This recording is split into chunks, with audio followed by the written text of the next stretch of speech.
শিলে তালে আজ ফুট ফুট করে ফুটে ফুটে তৈরি হচ্ছে দারুণ একখানা ভাজা খাবার। এই ভাজা খাবারের এমন একখানা আকর্ষণ শক্তি আছে যেটা দিয়ে সে সবার কাছে প্রিয় হয়ে যায়। আধ্যাত্মিকতার মধ্যেও আমরা এরকমই শক্তি দেখি, যে শক্তি স্বয়ং শ্রী শ্রী মা শারদামণির মধ্যে আমরা দেখেছি। একদম সাধারণ মানুষ, আর 5টা সাদা মাঠা গ্রামের মানুষের মতন তিনিও ঘরোয়া খোমটা নাড়ালে নিজেকে লুকিয়ে রাখে ঘরের মধ্যে, অথচ কি বিরাট তার মধ্যে ক্ষমতা। তার কাছে যেই আসে সেই পায় পরম শান্তি। গল্প করতে করতে দেখুন মাছগুলোও বেশ সেদ্ধ হয়ে এসছে, ঠান্ডাও করে ফেলেছি। প্রথমে লেজাটা ছাড়াই, এই মাছে একটুও কাটা নেই, ভীষণ ভালো, খেতেও যেমন স্বাদ, নিজস্ব একটা তেল আছে। এই দিয়ে আজকে দারুণ একখানা রেসিপি বানিয়ে আপনাদের দেখাই। এই দেখুন একটাও কাটা নেই, চটচট করে এগুলো ছাড়িয়ে নিই। সব ছাড়ানো রেডি, তবে একে রেখে দিই, সবার শেষে করব, গরম গরম যে ভাজাটা দেব।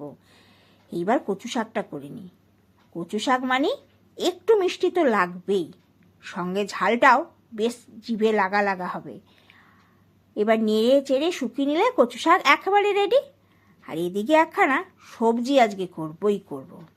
তার আগে দাঁড়ান, মাছটাতে নুন হলুদ মাখিয়ে একে ঢাকা দিয়ে রাখলাম, আর সবজিটা চাপিয়ে দিই ফ্রিজের বাইরে ঘরের আনাচে কানাচে যেখানে যা আমার একটু আধটু পড়া ছিল সবজি, সবকে একসঙ্গে কেটে নিয়েছি।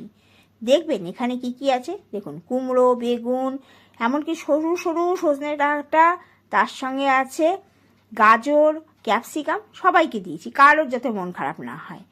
এইবার হলুদ দিয়ে একে ভালো করে একটু ভেজে নেব। হাফটা মতন বাঁধাকপি পড়েছিল, তাকে কুচিয়ে নিয়েছি। এতে যেই নুন পড়বে সঙ্গে সঙ্গে হুড়ুর করে জল বেরোবে, ব্যাস সবজি অটোমেটিক সেদ্ধ হয়ে গিয়ে রান্না হয়ে যাবে।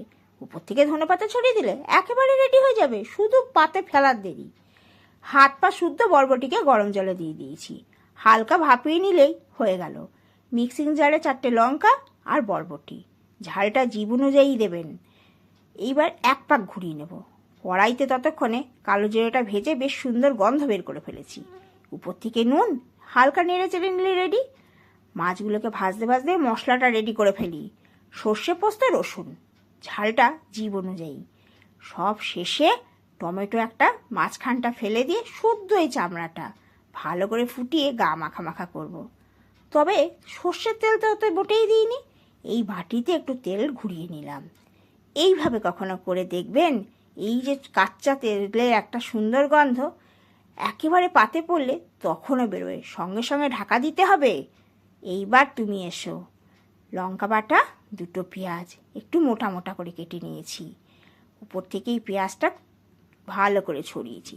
মশলা তো একটু লাগবেই, ওই সাদা তিল আর সাদা সাদা পোস্ত, ব্যাস ঘুরিয়ে নেব। সঙ্গে একটু রসুন দিয়ে আর এক পাক ঘুরিয়ে নেব। মশলা দিয়ে দিলাম। এবারে পরিমাণ মতন ধনেপাতা, হলুদ, পরিমাণ মতো নুন। আর এটাতে বাইন্ডিং তো দিতে হবে, বাইন্ডিংটা দেওয়ার জন্য গুনে গুনে 4 চামচ বেসন দিয়েছি। সব দিয়ে ভালো করে মাখিয়ে নেব। ততক্ষণে অল্প তেল তাওয়াতে বেশ করে গরম করে আঁচটাকে একেবারে মিনিমামে করে রেখেছি। উপর থেকে সামান্য পোস্ত।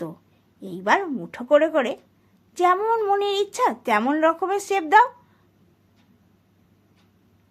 সব রেডি, তাওয়াও গরম। আঁচটা কমিয়ে এবার একটা একটা করে বড়া আমি ছেড়ে দেব। রান্না সারা আর এগুলো ভাজা হলেই খেতেও দিয়ে দেব। তবে এক পিঠ ওই 1 থেকে 1.5 মিনিট মিডিয়াম আঁচে রেখে লাল লাল হলে তবেই কিন্তু উল্টে উল্টে নিয়েছি এইভাবে। আর পোস্ত দেওয়ার জন্য যেমন দেখতেও সুন্দর লাগছে আর মুখে দিলেও খুব ভালো হয়েছে, একদম মুচমুচে হয়েছে। এই দেখুন 2 পিঠ কি সুন্দর ভাজা হয়ে গেছে। নিশ্চিন্তে ছোট থেকে বড় সবাই হাপুস হুপুস করে খেতে পারবে।